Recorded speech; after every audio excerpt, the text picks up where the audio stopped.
मैं आ गया हूँ आपके लिए क्लास 10 मैथ सब्जेक्ट से रिलेटेड अध्याय 1 वास्तविक संख्याएं दो प्रकार की होती हैं। एक होती है वास्तविक संख्याएं और दूसरी होती है काल्पनिक संख्या।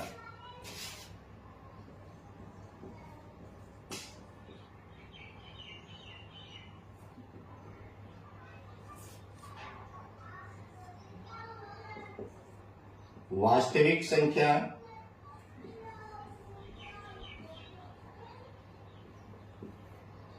और दूसरी होती है काल्पनिक संख्या।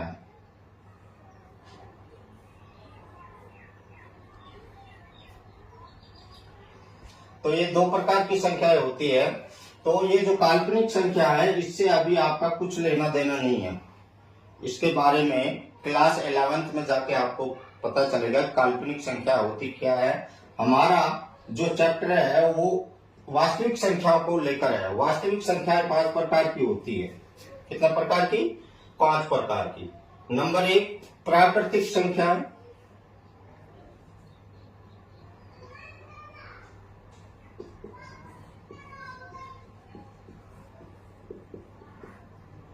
नंबर 2 पूर्ण संख्या,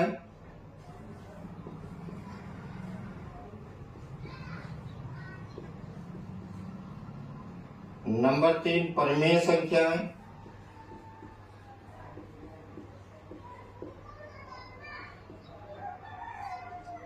नंबर 4 अपरिमेय संख्या,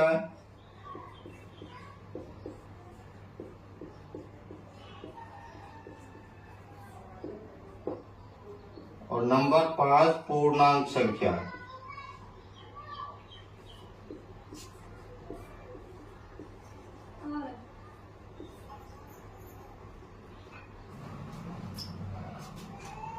तो प्राकृतिक जो संख्याएं हैं उनको हम नेचुरल संख्याएं भी बोलते हैं। इसको हम n से प्रदर्शित करते हैं।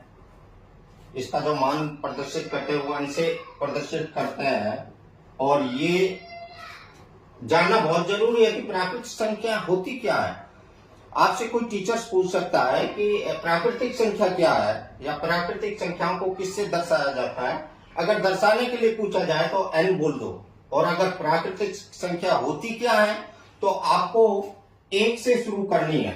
1 है, 2 है, 3 है, 4 है, इसी तरीके से अनंत तक जाए। इसका कोई अंत नहीं है, इसका खत्म होने का नाम ही नहीं लेता। तो ये इस प्रकार की जो संख्याएं होती हैं वो प्राकृतिक संख्याएं होती हैं। अब आते हैं पूर्ण संख्याओं पर। पूर्ण संख्या क्या होती है? पूर्ण संख्याएं जो होती है W से प्रदर्शित करते हैं। ऑल बोलते हैं इसे। वो नेचुरल है, प्राकृतिक, ये ऑल है। तो इसको हम W से प्रदर्शित करते हैं। इसमें एक ही कदम का फासला है बस। ये 1 से शुरू होती है, लेकिन ये जो पूर्ण संख्या है ये 0 से शुरू होती है। बस ये आपको याद रखना है। प्राकृतिक संख्या 1 से शुरू होती है और पूर्ण संख्या 0 से शुरू होती है। और बाकी प्लस में जितनी भी नेचुरल संख्या हैं वो मिला के, जितनी भी नेचुरल संख्या हैं वो मिला के पूर्ण संख्याएं बन जाती हैं। पूर्ण संख्या को Z से प्रदर्शित करते हैं। Z से प्रदर्शित करते हैं। अब ये संख्याएं क्या है इसको भी थोड़ा समझ लीजिए। पूर्णांक संख्याएं क्या होती हैं? देखिए, आपने 9th 8th 7th 6th किसी क्लास में आपने किसी भी टीचर से ये सुना होगा कि ये प्लस है, ये माइनस है। माइनस में हम पीछे रहते हैं, प्लस में आगे बढ़ते हैं, या माइनस में नीचे होता है, प्लस ऊपर होता है। तो ये 0 है हमारा, 0 है। 0 में जब हम प्लस होंगे, 1 प्लस, फिर 2, फिर 3, इस तरीके से। और जब हम 0 से पीछे हटेंगे तो 1 तो आएगा, लेकिन वो किसके रूप में आएगा? माइनस के रूप में आएगा, इस तरीके से।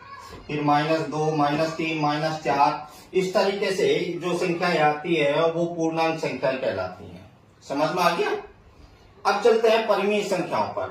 परिमेय संख्या क्या होती है? देखिए, ये जानना बहुत जरूरी है, बहुत ही महत्वपूर्ण है। इस पर थोड़ा गौर करना कि परिमेय संख्या होती क्या है ना। जिसने परिमेय संख्याओं के बारे में जान लिया उसने समझो अपरिमेय संख्या भी उसके पास में आ गई। जो परिमेय संख्या है वहां पर एस परमीय संख्या नहीं होंगी, जहां अपरमीय संख्या है वहां पर परमीय संख्या नहीं होगी। तो मान लीजिए परमीय संख्या कोई भी संख्या है उसे हम P बटे Q के रूप में लिखते हैं, P बटे Q के रूप में लिखते हैं, जहां Q का मान शून्य नहीं होता।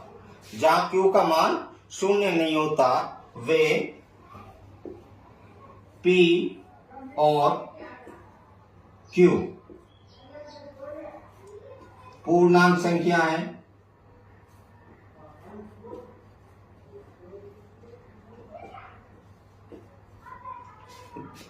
P और Q पूर्णांक संख्या है और यदि हम HCF निकालें,